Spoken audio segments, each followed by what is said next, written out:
I know a lot of you guys were talking about, people stealing your indie game. I don't know if you guys think about that. So if you're a small content creator or small game dev, indie game dev, and then you make games, short games like arcades, should those games be available for free? Even if they're like $1, like if they could be like a $1 game and you can have people purchase it, should those games be pirated or be stolen by somebody else? I know we got really hot and heated on that one. Some of you guys were saying, "Oh, it should be free if someone pirates it." Obviously, stealing $1 not good. It can be very very bad. It's not always good to look on stealing anything. Miscellaneous box up, of course. Cheap beers, best beers. Wow, best beers. Let's ban best beers. We don't need ban to have best beers. But that was kind of interesting. I like having those strong topics where we can talk about different things.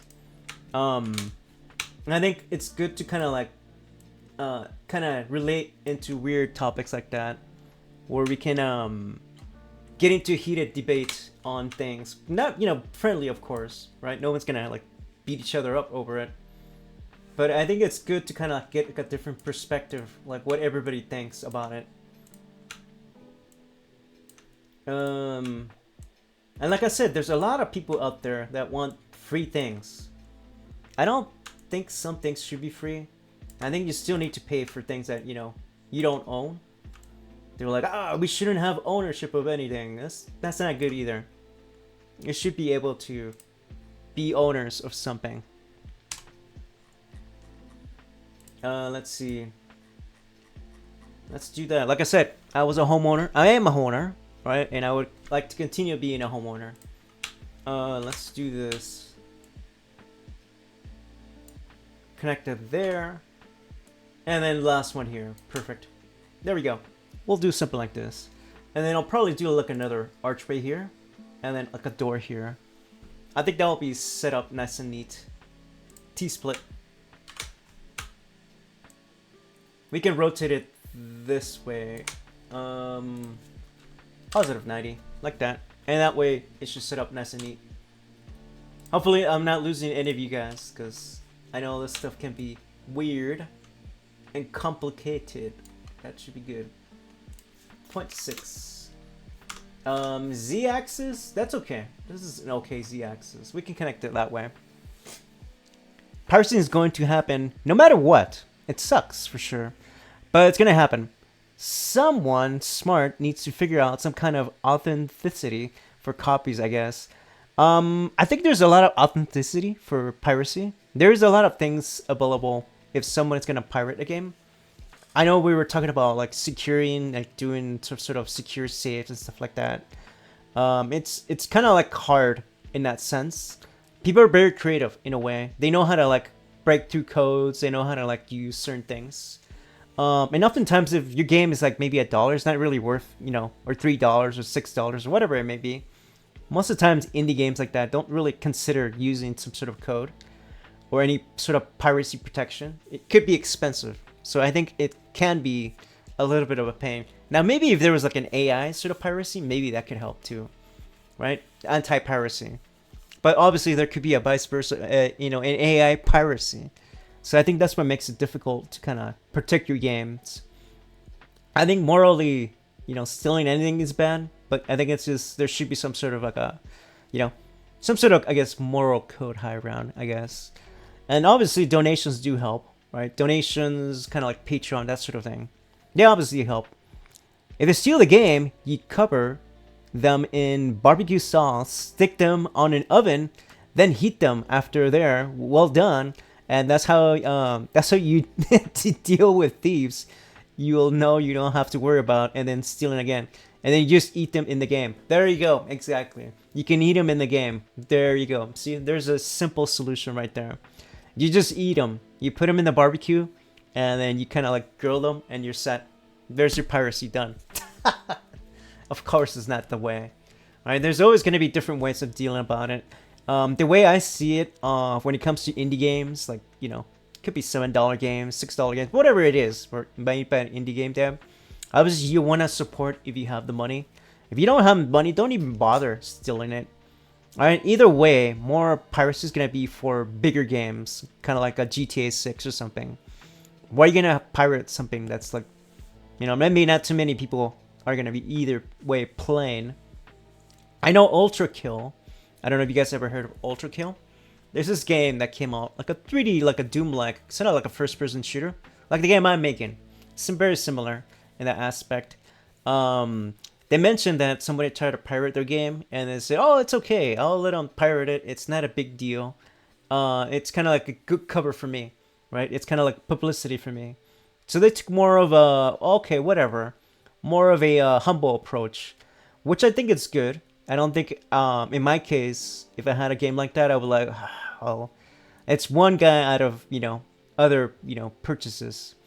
I think the best way of approaching it would be, not making a big deal about it. Obviously, it's still very bad.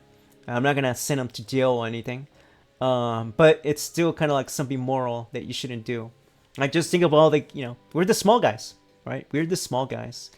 We don't make big games. We don't make lots of money, right? Maybe a guy that makes, Assassin's Creed or the guys that make GTA 6, they're okay if they deal with, some losses, right? It's not going to be a big deal for them, right? They kind of like plan for losses. But if you're an indie game dev, right, you don't have too many losses to deal with, right? Any gains is positive, technically. They can't steal anymore after they eating it in game. You're eating enough thieves. They stop showing up, right? They stop showing up after you stop eating them. There you go. Well said, Shieldduck. You'll show them. We'll show them. We'll just eat them up. How about you get the game, but it's missing the code until you show a receipt. Then you can get the rest of the game downloaded. I don't know. Well, usually what they do is bigger game industries, what they do is they do DLCs. So downloadable content, DLCs. There's additional data. Obviously, if you already pirated the game, you can't get the DLC. So you can't get any of the updates because you have to re-enter a code or you have to redo something, right? Like an authenticator, right? Typically, that's what they do. So say if you have a game in development, right? Somebody pirates it. It might be a little bit difficult to get the new update. But usually that's kind of like a way of counterpounding it, providing more DLCs, right? Which is kind of unfortunate. Let's say you have your game and you say, oh, you know what? I'm going to get a new DLC. I'm going to charge $20 for it or whatever it is, right? Or it could be $5. Typically, that's a way of doing it. Obviously, some players don't really like that because then you have to do, oh no, another sort of microtransaction that you have to deal with. Not too many people are a fan of that. I know it's not a popular thing to do. Obviously, microtransactions or any sort of money transactions are considered bad, but it could be bad. It could be in a way bad. Obviously, if you overuse it, it can be. Right? I know. I was watching about Plants vs Zombies. I don't know if you guys watched that. There was a video on Plants vs Zombies, how the game was ruined when it went to EA. Right? EA purchased it for I don't know how much. I think they hired one of the game devs. Yeah, they hired the game dev, which you shouldn't have done. If it were me, like if EA contacts me or some bigger company says, hey, we like your game, you can purchase it, but I won't apply for their company. You just purchase the IP and it's yours. Give me X amount of dollars. But I'm not going to work for a company like that. I wouldn't do it. Yeah, because it's still technically their property. I wouldn't want to be an employee there. They would take advantage of me. No, totally not. It doesn't matter what position. I would say, here's the IP. Give me X amount of dollars, like $1 million or whatever. Kind of like how Minecraft did, right? That's the smart approach of doing it. I think that works really well. I know usually smaller games, they use funding. They require some sort of funding. And I think maybe some sort of projects too can be for free. You don't have to use microtransactions. You don't have to use that sort of thing for making more money from it. That's the thing for itch.io. You can have it be set for email. Once you brought it, it sends you an email, and then you can send the game link through email. That works too. You could do something like that through email. Yeah. Somehow Bethesda has tricked me into buying Skyrim like 4 times already. There's like 4 different versions of Skyrim. There's the Skyrim in PC. There's the Master Skyrim. There's the Skyrim in Xbox. There's the Skyrim in PlayStation. There's the Skyrim, and don't forget Skyrim in what's called Nintendo. I think it was no, it wasn't the Wii. I think it was like the Switch. Right? There's Skyrim and Switch. So there's more than that. There's probably like 5 or 6 Skyrims. I don't know how they tricked you, but I only bought one purchase of Skyrim, just the PC. That's it. For me, that was enough. You need more copies. 4 is not enough. You need like 10 copies of Skyrim. You need to show your support by buying the Royal Mount. Right? The Royal Mount. That was from Elder Scrolls, by the way. From what is it? Oblivion. They had the PC, the horse, and you could buy the mount. I think it was like $100 or $80 for the mount. I don't remember what it was. Your game can be free, but requires a one-time account purchase to log in. Ah, see that fair? That seems fair to me, right? I would find that fine, right? Which is a purchase, right? Technically, you're buying it. Yeah, and I think I mentioned that if obviously you don't want to have crappy games be for sale too, because then people will just get a refund right away.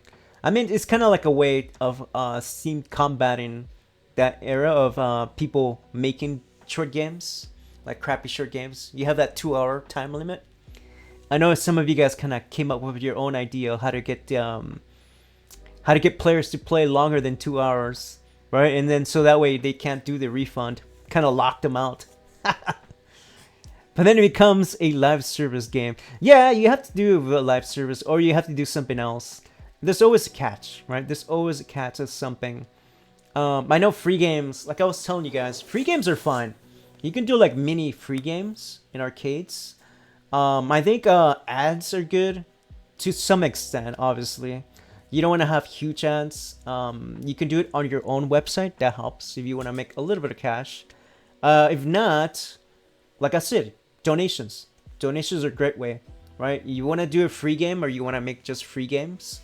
Donations are a good way of doing it. I think Patreon really helps. YouTube, Twitch, all of that really helps. My game's still buildable on Android pirate website. It is? Oh, shit. I'm sorry to hear that, Gary. That sucks. When somebody just steals your game and they just pirate it, oof, it's terrible. Yeah, that's what kind of like kept me from posting my games on mobile, on Android. I thought about it, but then I said, you know what, maybe I'll wait. Maybe I'll leave it on PC. Technically, people can still play my games. I know there's been like different links from different areas where they copy the link of my game and then they post it for their website. Either way, though, it still links them to my itch.io website. So it's kind of like a win-win sort of thing. So it's kind of like in a way, they still go to my website. In that case, I'm okay with that. At least nobody downloads. It's not really available to download. I think that's what makes WebGL games a little bit, in that sense, safe-ish. Right? You can still download WebGL, so you gotta just make sure it's not available to download. It's kind of tricky in that sense. So for me, I think if you're kind of like me, where you're making short games, testing it, just kind of like play testing games, you can do like little short games and see what works. Have it below for download, see what people think. And if they do like the content that you're providing on the free game, the freeware, then make the bigger version. You can get a loan, or you think it's going to be really well, or maybe you have some money or Kickstarter. You can do that. Obviously, don't get Kickstarter if you know your game isn't going to be as popular. Make it where you can think, okay, people really like this version of my game. Kind of like how Balatro did it, right? Balatro he started making hobby games, and eventually he found something that worked out. Just turn their PC into Bitcoin mining machine once you click the play in their PC mining, and there you go. Yeah, you can do that too. Of course, people won't like that. They won't mind, right? It's worse than ads. That's probably worse than ad. You might as well get an ad machine in that case. You can game a game limit itself to play only where you approve. You could do that too, or like I said, you can do a time limit where you can play it up to like maybe 30 minutes for free. Once the 30 minutes are up, then you have to get the purchase game, right? And that works. That works much better. I think I like that sort of version of it where you have a time limit. I think Vampire Survivors does that. You have a 30-minute time limit for WebGL, and then Once you like it, then you have to purchase it. Yeah, those are good. Those time limits, those approved limits that you need to do. Those are good. I like those ideas. Those are good counter, I guess, anti-piracy counters. Yeah, they come up with different ways, but I think the best would be probably like you guys were saying, something like a counter or online where you need to be verified some sort of way. We're gonna have ads play as well. We'll have a pop-up every 1 minute, and after you download the game, no way. That's annoying. I wouldn't play your game if you're gonna have all those ads. That happened to my friend at Trollduck. He was mining and couldn't figure out why his graphic card was screaming when he played games. Yeah, people have done it a lot. They try to scam you to get kind of like a money machine right from your game. I've done that a lot actually. So what the hell's going on? Why is my computer, my graphic card going crazy? Oh, they're trying to get me for Bitcoin. They're trying to use my machine like a Bitcoin machine. That's terrible. Yeah, I think a lot of people take advantage in many ways of players and game devs. They do take advantage. I think the best thing to do is kind of just be honest with your player. And if you do have dishonest people, just kind of like push those people away. You say, hey, you have no access to do this, right? That sort of thing. There's a way of combating, obviously, piracy. There's many ways of doing it. Obviously, just keep in mind, we are indie game developers.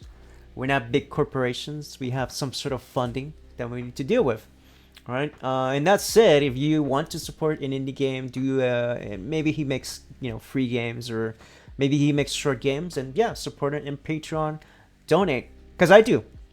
For me, if I play a cool game and it's free, and you know what, I like this game, I'll donate. And that's why I like hosting game jams too. I like to see what people make, and I give out money. Not because I'm a generous person, it's because I like to see what people make. I kind of like help. You guys help me, and I'll help you. That sort of thing. I like doing that. So I like doing that sort of aspect on it too. And I think hopefully that will prevent more piracy. It will give more motivation to do game development. And that's really my goal. To encourage, new game developers to make games that work well and continue the hobby, right? If not, you never know. Like, could be like Balatro, could be like what is it? What is the other games that are out there? They're all indie. What is it called? Can't think about it. Tip of my tongue. Oh, come to me. But a bunch of the indies out there, right? Support your indie game devs for sure. Yeah, and that's a topic I like talking about.